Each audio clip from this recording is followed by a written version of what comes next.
What's going on, guys? Today we have a fun project. So we have been having cooling issues this whole time since basically ever with the V8 swap. When the car was rear mounted radiator, I could never bleed out the air because I had really bad line routing, which I learned after the fact.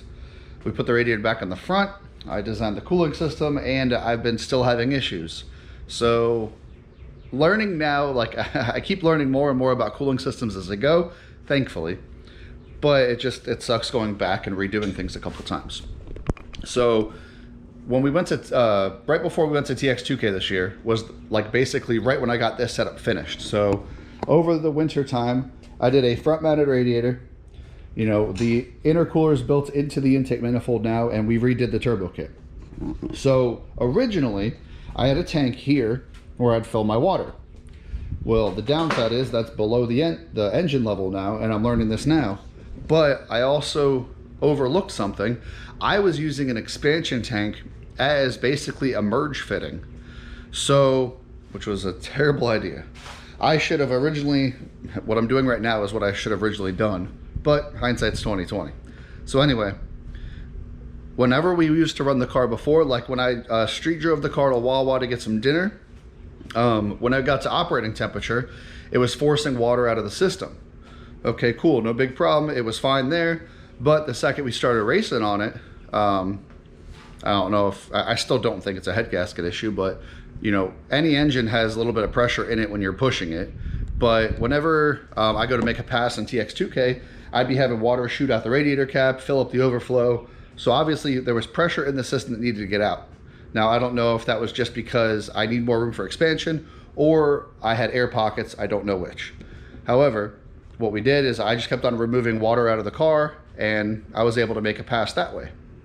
Well, so I was fine during TX2K, and you know, the test and tunes I've been going on, or I went on, it was fine. I ran the water level low, I keep the engine cool, I make a pass, I can drive it back, everything's fine. However, I can't race and street drive the car right now with the cooling system in it. I can't do both at the same time. So a week from tomorrow, we'll be in Atlanta for Streetcar Takeover Atlanta. And that race, you actually have to go on a 30-mile drive and then come back, air down your tires, and race.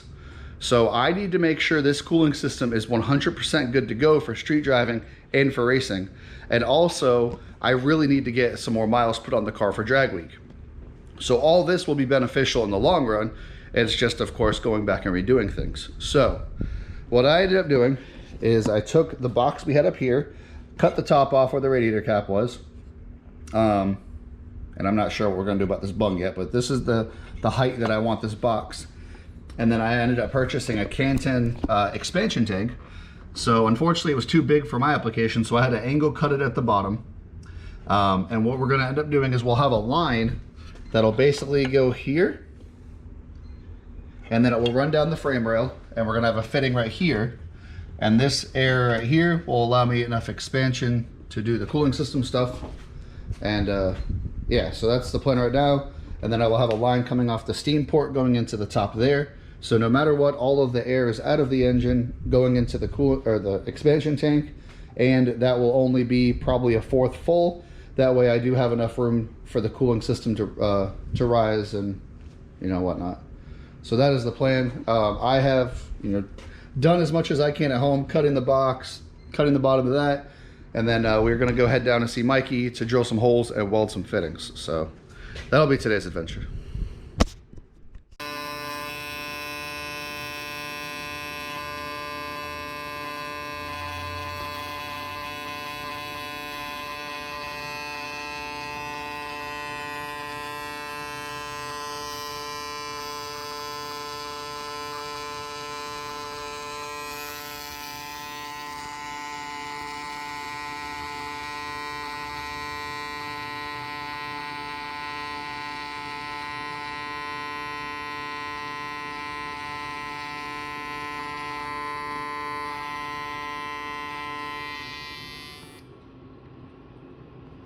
Look at that. Shiny dimes. Alright, so I'm starting to think you're a robot, senor. All robots. 2 fittings down, and now the tap's on the end. Caliente. very hot. Alrighty, I got my my bucket of parts. So we went to go see Mikey. He did all the welding I needed him to do. We got some quick dinner, and now I'm back home. And of course, like always, it takes forever to get out to him and forever to come back, but we're back home. So basically, like the can, I have the fittings welded on. So the top small one will be for the steam port. The bottom one will connect to the can up in the front. The top one, I'm probably just gonna put a cap in for now. I also thought about maybe just putting another bleeder like I have on the front can, because you can never bleed it enough.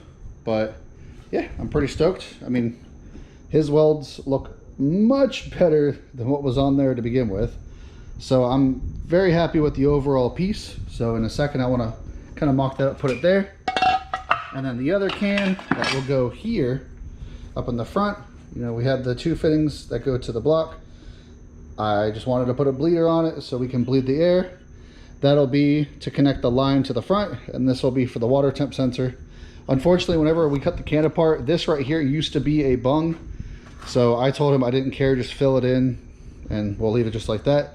Now, because this one is more visible in the front and it is kind of powder coated, I don't have time to deal with Ivan. Ivan does really good work, but I know he's been at a week wait for the powder coating stuff. So for the meantime, I'm gonna take this can and just give it the whole rattle can wrinkle black. The one in the back I'm not gonna touch because it is such a brand new, you know, bare aluminum piece. But this being half wrinkle black, half bare aluminum, we can give it a little bit of a spray paint dusting. So I'm gonna put these on the car real quick just to give you guys an idea of what it looks like now. And for myself, because I'm excited that hopefully the cooling system problems will be behind us. That is the goal.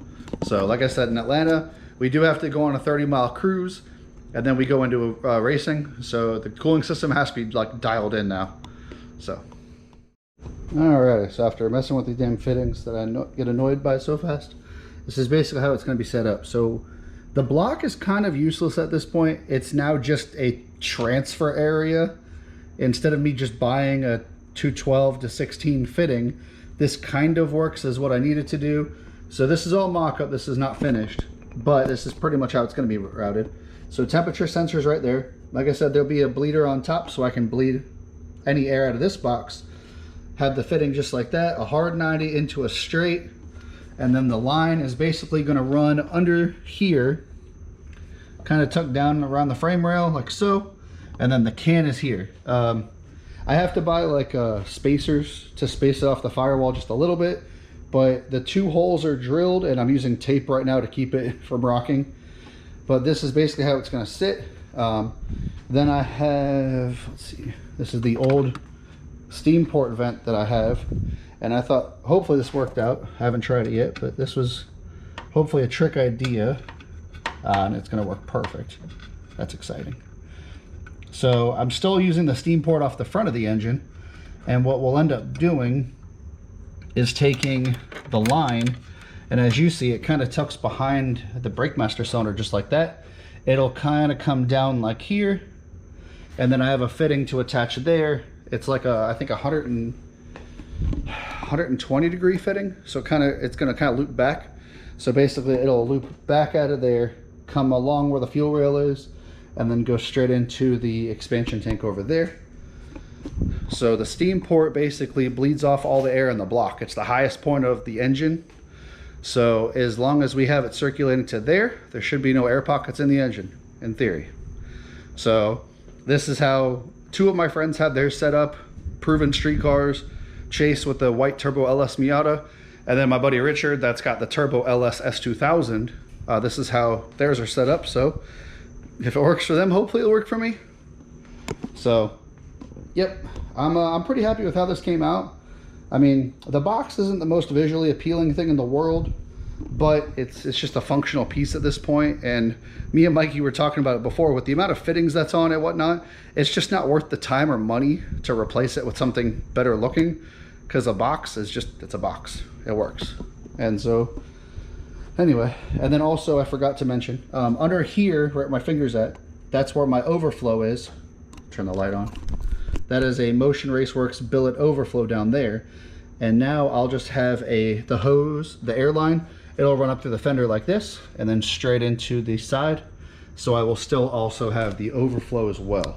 So all in all, this should work out pretty well. Unfortunately, it's 1 o'clock in the morning, so I can't get any spacers to mount the actual expansion tank yet.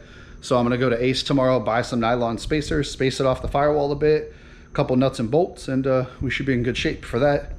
And then I'm gonna pull that back off and give it the rattle can wrinkle black. Just, I mean, I don't know. It's hard because a flat plate's kind of an eyesore. So at least the top I want to wrinkle black. So anyhow, I actually have Jeff pulling up to the house right now because he's borrowing my helmet. He's going autocrossing tomorrow. So anyhow, cooling system update. Tomorrow me and my dad are actually going to watch some professional paintball. So I'm excited about that. So anyway, thanks for watching. I'll catch you guys in the next one.